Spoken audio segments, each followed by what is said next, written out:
Good morning. The smart money is rotating back to real estate, and institutional capital is shifting. And if you're in commercial real estate, this is the signal that you've been waiting for.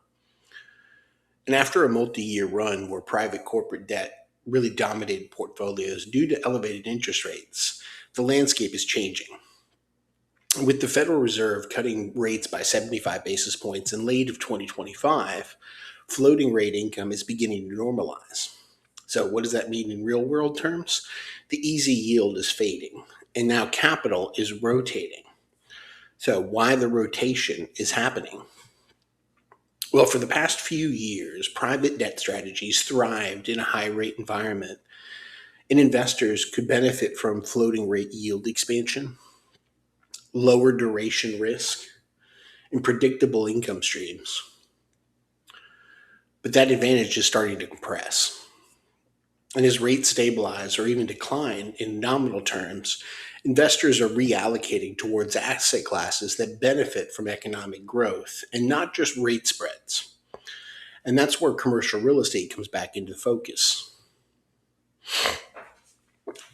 So, real estate is built for this cycle where we're at right now, and private real estate offers something fundamentally different to the equation, which is income tied to rents and occupancy, inflation protection through lease escalations, and value creations through operations and repositioning of assets.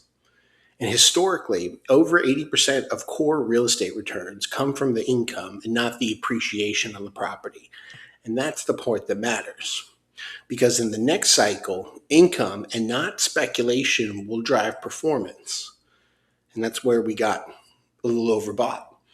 And this is a $1.3 trillion opportunity. And there's a structural supply demand imbalance that really just can't be ignored.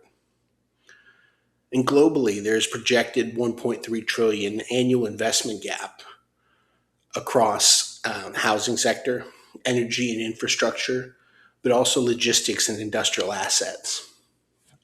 And public capital cannot fill this gap alone. So private real estate investors will, is the point.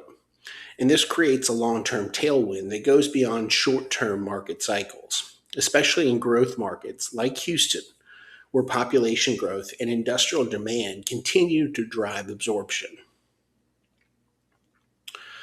Valuations are reset, and that's an opportunity. And since mid of, say, 2022, private real estate has underperformed private corporate debt by about 49%, and pricing has adjusted, and cap rates have expanded. And this is exactly what institutional capital looks for, and that's dislocation in the market, and that's where we're at right now. And historically, when gaps like this emerge, real estate has gone on to outperform by roughly 20% over the next 5 years. So you don't want to wait for confirmation on these signals, but you want to position yourself early is the point. And capital flows, they're already moving.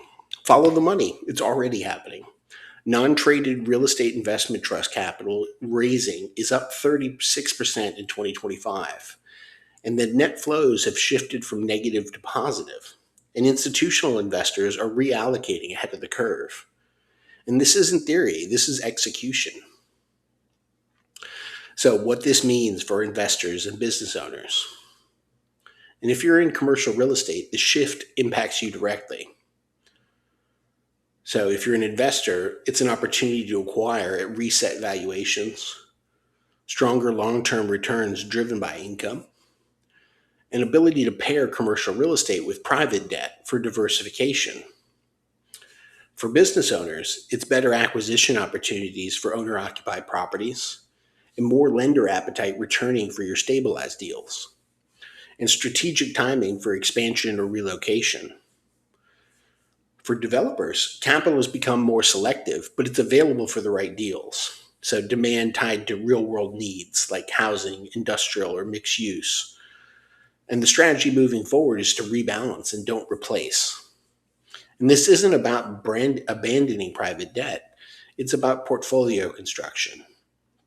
And smart investors are looking at maintaining exposure to private credit for stability, but also increasing allocation to real estate for upside positioning ahead of the next CRE cycle.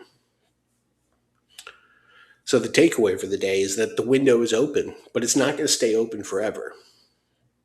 And this combination of rate normalization and valuation reset and structural demand is signaled by early capital inflows. And this creates one of the most compelling entry points into commercial real estate we've seen in years. And the smart money isn't guessing, it's rotating. So lean in with me, rotate in. My name is Bill Rapp. Please visit my website, HoustonRealEstateBrokerage.com, to figure out how to get a hold of me. Love to talk to you more about your situation. Have a good day.